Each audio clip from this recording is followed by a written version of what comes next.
Welcome back to the channel. I hope you're having a great evening. And today we're going to discuss HBO's latest production, Dune Prophecy, Episode 1, The Hidden Hand, right? So right off, I want to say that I think as far as the look of the show, HBO nails it, right? This looks very high budget. I'm thinking north of $100 million for 6 episodes, right? Maybe more. I don't know. It looks great. It feels like the Ville de Neuve Dune movies we've gotten, part 1 and part 2, right? So this obviously to me takes place in that same stylistic universe, right? And so the characters here, or the actors rather, I think acting-wise do a fantastic job. A+ in that. Let's talk a little bit about some of the negatives coming right out, right? The opening of the Butlerian Jihad, right? Some people had an issue with that. I want to start on the negatives because I'm going to mostly praise this show. But the Butlerian Jihad, people thought that part was cheap. I kind of looked at it more like an abstract flashback from someone's mind. I don't think people are going to buy that. So they weren't very pleased with it. It looked like something from 1984 or 1989, like those Terminator films, when it feels like they're kind of on a set in a studio filming the battle scene. That's what it felt like. But, I'll give it a pass, because they got so much right. That was probably the only major negative I'm hearing, and I probably have to agree with. Moving on from that, some people just didn't like the pacing. Now, what you got to understand right off about Dune is Dune was always a very mental story, right? I remember this is an HBO production as well. So if we recall back to Game of Thrones, if you remember the first few seasons when people were finally starting to or just getting to really latch on to Game of Thrones, everybody start talking about, didn't know much about it. There were people saying, well, what Game of Thrones did was it was mostly just people sitting around talking, right? What people didn't understand was that it was the center and the heart of Game of Thrones, at least in the first 4 seasons. The great acting and the fantastic story. And I think that's what's Dune Prophecy's going for. Now, did they get it in episode 1? Not quite, right? Not quite. The acting was strong, but the story itself, the storyline and how it moved, it was a bit dull. But what I want watchers to understand is that the nature of the show is supposed to be court, political intrigue, plans within plans, conniving, and so on, right? So, if you want a fast-paced show with a lot of action, this isn't going to be it. This is going to be a slow burn. But it's much like what the novel itself is based on, and that's based on the human achievement of the mind to go further. So it requires thinking, it requires planning, right? Getting back to what we saw in the Butlerian Jihad, if you don't really know what that is, that's basically just kind of like what we envision could happen with our computers and robots and artificial intelligence, that it could surpass humans and it could enslave humans, right? So science fiction show that we can kind of look at from our perspective of the world and the chat GPTs and so on as what could be a real problem for humanity that is being discussed by the head of our tech world, so to speak, right? So all of those things were good, minus those negative things. Okay, there's one more thing I guess I could pick on. That isn't a huge thing, but what I'll point out was kind of a problem for me and maybe some others, and that is the club scene, right? Now, a lot of people probably don't know, who just watched the movies, that Spice melange is also a social drug for rich people. It's like cocaine or something, right?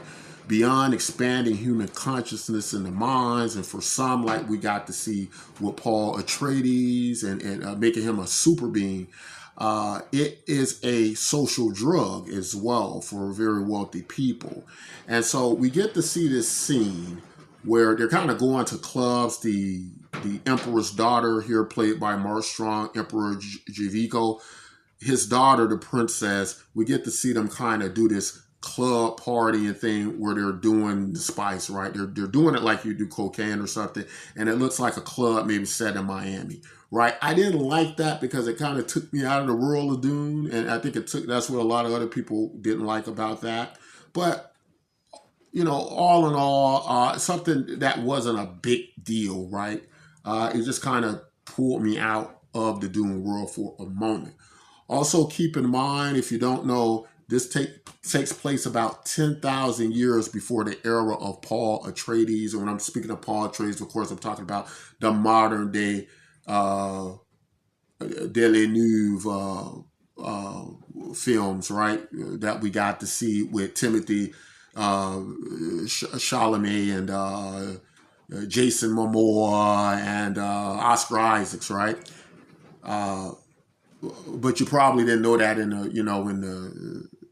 the episode here. If you're not a person who reads the books or understands the role of Dune, you might just think spices for navigation, right? For the spacing guild.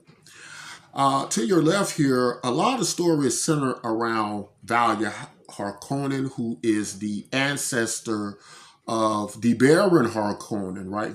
Baron Vladimir Harkonnen. That's the big, scary, floating guy who's the embodiment of evil in most of the Dune series, right? She plays an ancestor of his who kind of tells a different story from the Harkonnen family.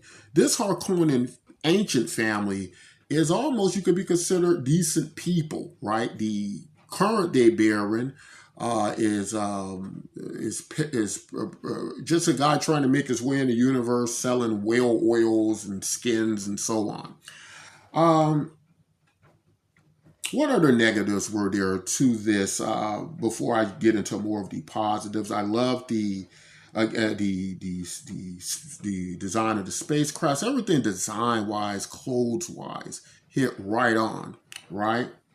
I guess and as I understand, as the episodes move along, it's going to get a great deal better. I guess I'll just go back to the story. There were some things I thought didn't have to be in there that kind of were like filler that kind of dragged on, right? And that's just some of the focusing on the characters, right?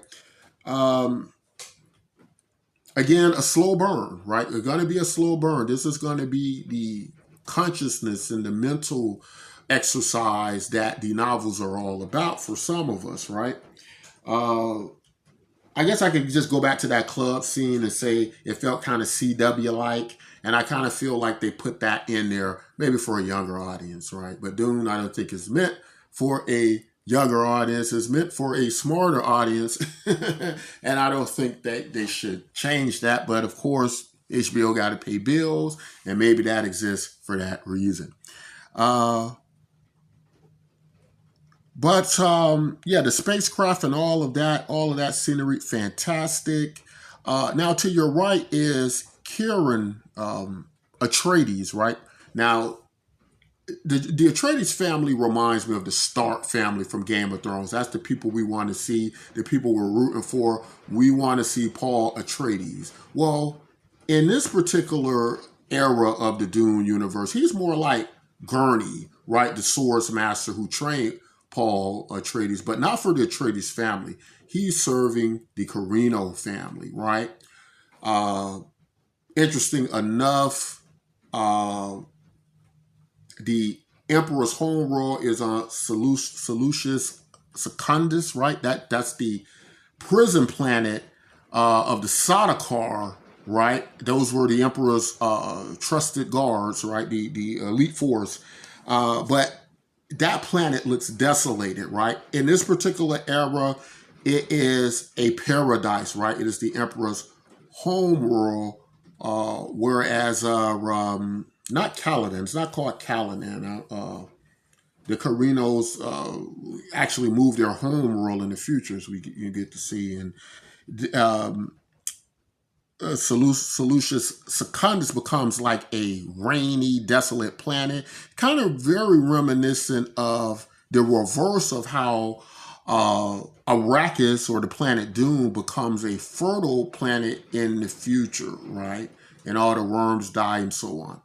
Uh, that's very interesting, the ecological changes that take place. Now, there are going to be some major characters introduced in the following episodes, and I'll save the review to then. I'm going to give this review an A minus. I would have gave it an A plus, but it was just a little bit too slow for me. Now, as far as the story itself, the story was okay. It's a lot of it, a lot of suspense is gonna follow Desmond Hart. He's the character from basically he was in Vikings from HBO, played Ragnar. He's been in a lot of stuff. He was in the Warcraft movies as well. All very interesting stuff. Interesting enough, it's got a 7.6 rating. I would say that's pretty fitting, close to an 8. The story was a little bit slow, I think, for even for a thinking person's taste. It seemed like the writing department could have done a little better, but the character who's playing Desmond Hart, he's this gentleman here in the center. Maybe I can blow it up. There he is right here. He's the interesting character of this episode because apparently he's some type of soldier who could actually be another major character in the novel. I'm not going to name it because I'm not sure if that's who they're going for. But he wants to kill the Order of the Bene Gesserit, right? Which isn't called the Bene Gesserit. They're called they kind of just refer to as a sisterhood. But the Bene Gesserit, if you don't know, if you're familiar at all with Dune, you've seen these nun-like psychics. They may have inspired the Star Wars Jedi. He wants to destroy them for whatever reason, right? He's anti-them. Maybe it's like he's more anti-technology. Not everybody is anti-computer machine. It's kind of like what we're on the horizon of. We got people who love artificial intelligence, love robots. Then you got people who are warning us against they can destroy us. We should stay clear of that. We should slow down the advancement of AI, artificial intelligence, right? Again, here's Kieran, the Atreides, the ancestor of the Atreides, as sword master training the princess, as we got to see in there. I thought that scene was great.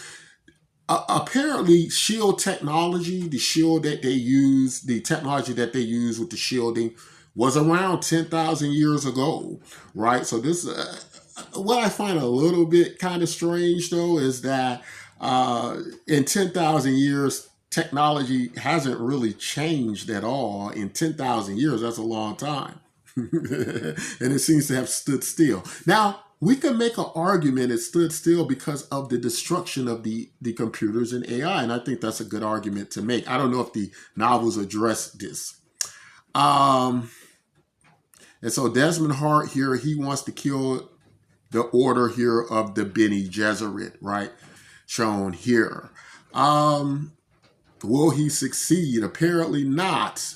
And if this is following on with the Dune novels, not yet. But of course, Kieran Atreides and later descendant Paul Atreides does succeed in that, right? And I'm not going to go scene by scene or just, go through this is not going to be a recap. This is going to, just be more so me just focusing on what the show gets right. We will maybe later get into more in-depth part of the story itself. The major players in the episode The Hidden Hand, of course, was the Emperor Javigo and the Duke Riches, who wants his son married to the princess. Of course, getting into the royal bloodline is always a major plot in the Dune series. And as we got to see, Desmond Hart, gets into the synergy of the emperor, and he finds a way to stop that union, something the emperor wishes. And of course, this is going to give him power going forward. Again, guys, I thought it was fantastic. I like some of the upcoming episodes of what we're seeing with some of the different vessels. Looks like we're going to see fighters in the next episode, right? And it kind of looks like the ones Duncan Idaho, played by Jason Momoa in the movies, is flying. So I like how they're staying very true to the aesthetics of the hard work Villeneuve put into the Dune movies. So the major houses we get to see, and we also get to see these minor houses that we don't see. So it's very reminiscent of what we get to see in the George R.R. Martin novels, the Game of Thrones stories, with the major houses that existed in Game of Thrones that didn't exist in House of the Dragon, or that weren't major focal points at the time. It's very reminiscent of that. And I think all of these novels, science fiction, it doesn't surprise me that they have similar feels, because Dune has inspired many of them going forward into the future, including Star Wars, right? Apparently including George R.R. Martin in Game of Thrones. Is there anything I missed before I get out of here? Again, I'm going to agree with this 7.6 rating. I would have loved to see it be a 9 or 10. I think it could have been a 9 or 10. If they would have, I think, just kind of did more Easter eggs, right? Maybe did something, showed us the planet Dune and so on. Now, in upcoming episodes, we're going to get some surprise characters. I don't know who. Oh, I do know who he's playing. He's going to be a member of the Harkonnen family. Mark Addy, who we know is Robert Baratheon from Game of Thrones, right? King of Westeros, before he is, through a plot, removed forcibly, murdered, in fact, or allowed to be killed. And so I think that's going to be interesting, because he's a very powerful actor, and I think he's going to bring something. I can see him playing a major Harkonnen. Good casting there. So I'm pleased with this. I'm going to watch every episode, and that's what I call must-watch TV. Same with House of the Dragon, Game of Thrones. HBO has done it again. They have got my attention, right? Something that has been hard to do in these days. So people are saying that as we go on with the series, the episodes are going to get fantastic. They're going to get better, right? A lot better. But of course, this is going to be a must-watch for people who are part of the Dune lore, people who understand the stories, because they're gonna want to see this stuff in live action, and they're getting to see a lot of things that are mentioned in the novels that they've never seen live action, and especially at a high budget, high production cost like this. So that's very, very much a delight to see. But anyway, I think that's all I'm going to say in this episode. Tell me if I missed anything, any plot points, right, that you thought were important. Tell me what you like to see and what you thought about the first episode of Dune Prophecy. Until next time, as always, take care of yourselves and each other.